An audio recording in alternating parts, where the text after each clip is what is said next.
Hello everyone, কেমন আছো তোমরা সবাই? চলে এসেছি নতুন একটা ব্লগ নিয়ে। আজকের ব্লগের মেন আকর্ষণ রাই পচা। তো চলো শুরু করা যাক আজকের ব্লগ।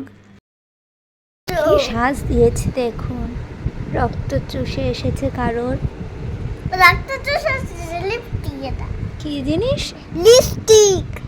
তাই আমি তো চিনি না। হায় রে, দেখবে দেখবে কোন লিপস্টিক? এই লিপস্টিক, এই লিপস্টিকটা। ওটা তো লিপ বাম।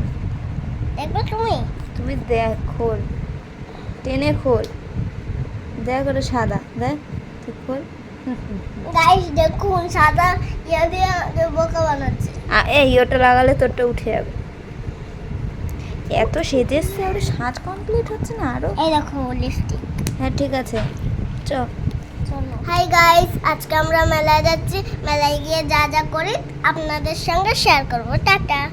তোমরা তো চেনোই আমাদের এই পুচকি ব্লগার রাই পচাকে। যাই হোক, আমরা সবাই মিলে যাচ্ছি এখন মেলায়। এই যে রিয়া রানী আর রাই পচা আগে আগে হাঁটছে। দিনটা ছিল খুবই বৃষ্টিমুখর, সকাল থেকে বৃষ্টি হয়েছে, আর সেই জন্য রাস্তাঘাটের অবস্থা খারাপ। আর তার মধ্যে আমাদের ওখানে রাস্তায় কি কাজ হচ্ছে, মাটি খুঁড়ে খুঁড়ে রেখেছে, কি আর করা যাবে। আর এই মেলা দেখলে তোমরা না হার্ট ফেল করো। মানে আমি জীবনেও এরকম মেলা দেখিনি, আর যাইও নি। এই ফার্স্ট টাইম রাই পচার পাল্লায় পড়ে যাচ্ছি।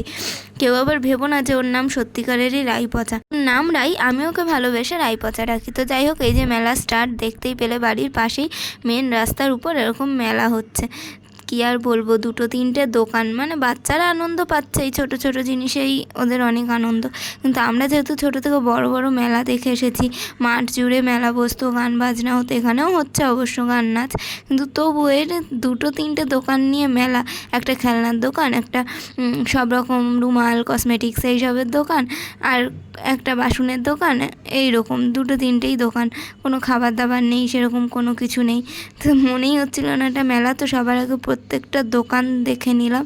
তো এবার রাই পচার কথা হচ্ছে যে আমি চুড়ি কিনবো। বলছি চুড়ি কিনে কী করবি? চুড়ি তো বউরা পরে। বলছে তুমি জানোই না, তুমি আমাকে নিয়ে তো চলো, আমি চুড়িই কিনবো। আর ও এত চালাক, তখন সবে শ্রাবণ মাসটা পড়েছে, সেই সময়কার ভিডিও এটা।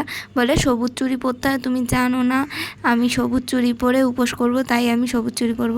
আর এখানে দোকানের ওই দাদুটা, মানে ওর দাদু হয়, তো সে আর কি পরিয়ে দিচ্ছিল। বাড়ি থেকে 50 টাকা নিয়ে এসেছিলো মিকি মাউস চড়বে বলে, কিন্তু এইটুকু জায়গায় কোথায় যে মিকি মাউস বসাবে তার তো ঠিকই নেই। মিকি মাউস তো ছিল না। তো যাই হোক, ও চুড়ি কিনলো, পুতুল কিনলো। কিন্তু চুড়িটা আমি কিনে দেওয়ার পর বলছে আমি তো 50 টাকা এনেছি, ওখান থেকে তুমি টাকা দাও। বলছি না, আমি কিনে দিচ্ছি। তারপরে পুতুলটা ও নিজের টাকা দিয়ে জোর খাটিয়ে কিনলো। আবার বলছে মায়ের জন্য খাবার নিয়ে যাব, মায়ের জন্য কানের দুল কিনবো, তোমার জন্য ক্লিপ কিনবো। বলছি কিচ্ছু কিনতে হবে না, তুই বাড়ি চ। তারপর ওকে বাড়ি দিয়ে আসলাম, যেহেতু বৃষ্টি আরম্ভ হয়ে যাচ্ছিলো। তারপর বাড়ি গিয়ে ছাতা নিয়ে এসে চলে এলাম জগৎপুর টুকটাক কিছু জিনিস কিনতে, কারণ প্রজেক্ট ওয়ার্ক করতে দিয়েছিল কয়েকজন, তাদের জিনিসগুলো কিনে আমাকে করতে হতো। তো সেটাই করার জন্য জিনিসগুলো কিনতে গেছিলাম জগৎপুরে এই বৃষ্টি মাথায় করে। কী আর করা যাবে, কাজটা তো কাজই। তারপর একটুখানি খাবারও কিনে নিয়ে এসেছিলাম, মানে মোগলাই দুজন মিলে খেয়ে বসে পড়েছি কাজে। সেদিন আমাদের ঘরে শুতে এসেছিল, আমি ভাবলাম এই সুযোগে ওকে দিয়ে একটু হেল্প করে নিই, নাহলে এক রাতে এত কাজ করা সম্ভব নাকি। এমন কিছু পারে না ঠিকই, কিন্তু দেখিয়ে দিলাম যে এভাবে এভাবে কর। তারপরে একটু হেল্প করলো, আমার নিজেরও একটু সুবিধা হলো।